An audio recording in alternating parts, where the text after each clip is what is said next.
digital friendly, pays well, and offers highly skilled migrant visas. Now that Canada, the UK, and the US are now making it harder for immigrants to get in and settle, the question is no longer, how do I jackpot? It's now, where can I go that won't drain my life savings and separate me from my family? For many Nigerians, these three favorite countries are no longer realistic.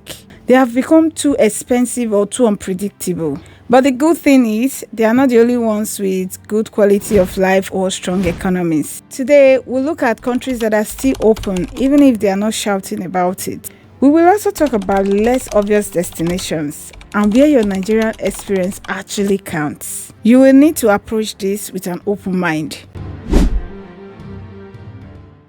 When people talk about relocating from Nigeria, it's usually the same big names we hear: Canada, the UK, and the US. While these three favorite countries are getting stricter, some popular countries are still easier than you think if you understand how they work. Germany offers a job seeker visa, no sponsorship required upfront, and they don't have any standardized tests like IELTS. Ireland need workers, especially in healthcare and education sectors. Many Nigerians there say the smaller population makes it easier to stand out. The Netherlands is digital friendly, pays well, and offers highly skilled migrant visas. Finland and Norway have strong currencies, great quality of life, and are actively looking for teachers, nurses, and tech professionals. Finland is even tweaking its immigration system to attract young families. Australia and New Zealand are not cheap to move to, but the path is clear. They want skilled workers, the pay is good, and permanent residency is possible for in-demand roles like construction, healthcare, and IT. They may not be shouting for attention, but if you've got the skills, the mindset, and documents, they are still letting people in. Japan's population is shrinking, and the government is expanding immigration in sectors like caregiving, construction, and education. They want immigrants that can contribute and adapt. Language helps, but effort and experience matter. In Japan, they use a point-based system that considers age, qualifications, and salary. Singapore, structured, professional, and globally connected. If you have in-demand skills in finance, logistics, healthcare, or tech, they want you. They are one of the most welcoming countries in Asia for international professionals. English is widely used in business and official settings.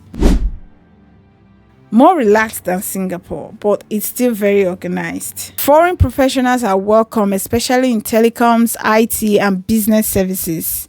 English is common in work environment, and Nigerian experience from big firms is respected. South Korea, more competitive but not impossible.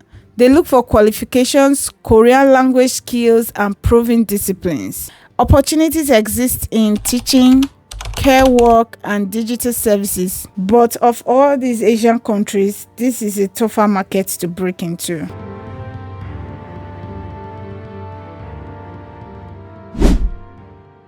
Waiting there for Sokoto, e dey for Sokoto. Waiting there for Sokoto, e dey for Sokoto. My brother way back where you buy for me, e dey for Sokoto. My sister way shoe where you buy for me, e dey for Aba. Okay, let's go.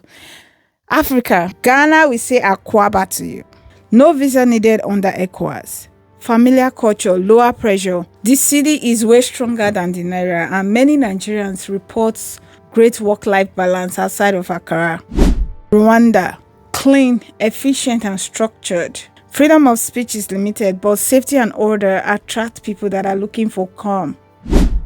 Namibia, stable and peaceful. The roads work, systems are functioning, and the cost of living is manageable. Not a place to get rich quick, but it's consistent and underrated.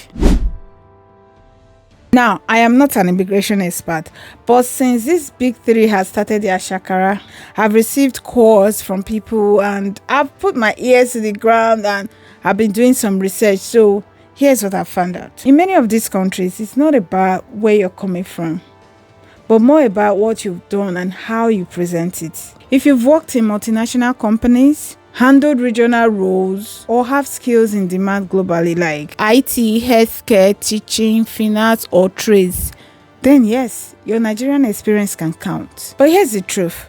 Countries like Netherlands and Singapore tend to recognize global experience faster than the others, especially if you've worked in structured environments or big organizations. In Germany and Finland, what matters most is your certifications, language readiness, and job-specific skills. For Japan and South Korea, your Nigerian experience might be less recognized unless it's backed up by technical proof, certifications, or you're entering a shortage field. But remember, Japan's population is shrinking, and the government is slowly opening up to foreign workers, especially in caregiving, construction, and education. They want people who are skilled, stable, and ready to contribute.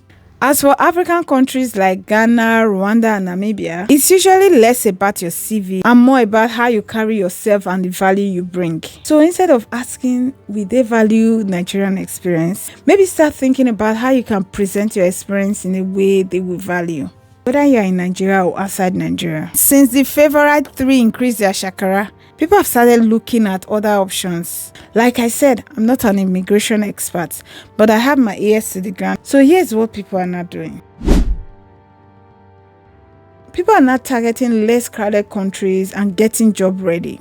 They are taking short online certifications in tech, caregiving, trades, and project management. They are adjusting their CVs and LinkedIn to international formats. Others are learning new languages, German, Korea, Japanese, to get them ready for the international market. If there's any country you think should be on this list that is not here, kindly add it in the comment section. At the end of the day, everyone has their reason for relocation. What's yours? Let that be your North Star as you navigate your immigration journey. Thank you for watching. I'll see you on the next one. Bye.